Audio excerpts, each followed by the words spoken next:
আগের গাড়ি ভালোভাবে চালাতে পারতেন, তাহলে নতুন গাড়িতেও কি সবকিছু আপনি জানেন? এমন ভাবাটা কিন্তু ঠিক না। গাড়ি বদলেছে, প্রযুক্তিও কিন্তু বদলেছে। তো বর্তমান গাড়িতে আগের তুলনায় অনেক বেশি প্রযুক্তি যুক্ত হয়েছে। নতুন ধরনের dashboard, safety feature, camera sensor, driving mode সহ নানা ব্যবস্থা। তাই একজন পেশাদার ড্রাইভারের জন্য নতুন প্রযুক্তি শেখা শুধু দক্ষতার বিষয় নয়, নিরাপদ একটা ড্রাইভিংয়েরও বড় অংশ। Driver powered breed steering lab সিরিজের ড্রাইভিং লাইনের গোপন সত্য বিষয়ক আলোচনায় ৬৮তম পর্বে আজকে কথা বলবো যে নতুন গাড়ি যে প্রযুক্তিগুলো আসছে সেটা শেখা কেন জরুরি। প্রথমত হলো যে গাড়ির ফিচার বুঝে ব্যবহার করতে পারবেন। নতুন গাড়িতে অনেক ফিচার থাকে, কিন্তু সেগুলো কাজ যদি আপনি না জানেন তাহলে সুবিধা নিতে পারবেন না। যেমন আপনার ক্রুজ কন্ট্রোল থাকে, ড্রাইভিং মোড থাকে, পার্কিং সেন্সর থাকে, কিভাবে কখন ব্যবহার করতে হয় সেটা জানা জরুরি।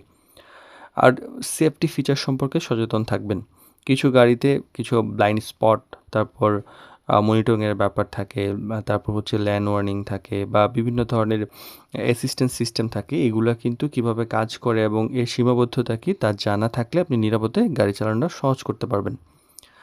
আর ভুল ব্যবহারে গাড়ির ক্ষতি কমবে। নতুন প্রযুক্তি যদি না বুঝে আপনি ভুলভাবে ফিচার ব্যবহার করেন তাহলে অপ্রয়োজনীয় কিছু সমস্যা তৈরি করতে পারে।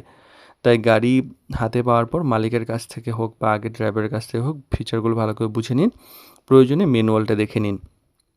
আর নতুন গাড়িতে মানিয়ে নেওয়াটা সহজ করার একটা ব্যাপার আছে, যে একটা গাড়ির ব্রেক, গিয়ার, ক্যামেরা, কন্ট্রোলের ধরন বা অন্য গাড়ির চেয়ে ডিফারেন্ট হইতে পারে। তাই নতুন গাড়িতে উঠেই আগের অভ্যাসে চালানো শুরু না করে বরং কয়েক মিনিট গাড়িটার নিয়ন্ত্রণ বা এই গাড়ির ব্যাপারটা বুঝে নিয়ে তারপর চালানো শুরু করা উচিত। আর প্রযুক্তির উপর অতিরিক্ত নির্ভর করবেন না। ক্যামেরা, সেন্সর বলেন, এগুলো আপনাকে সহযোগিতা করতে পারে। কিন্তু এগুলো যে মানুষের চোখ বা সিদ্ধান্তের বিকল্প এরকম নয়। প্রযুক্তিকে সহায়ক হিসাবে ব্যবহার করুন, কিন্তু নিরাপদ ড্রাইভিংয়ের বিকল্প নয়। আর শেখার মানসিকতায় কিন্তু আপনাকে এগিয়ে নেওয়া যাবে। আজকে যে নতুন প্রযুক্তি কয়েক বছর পরে এটাই হয়তো একদম সাধারণ হয়ে যাবে।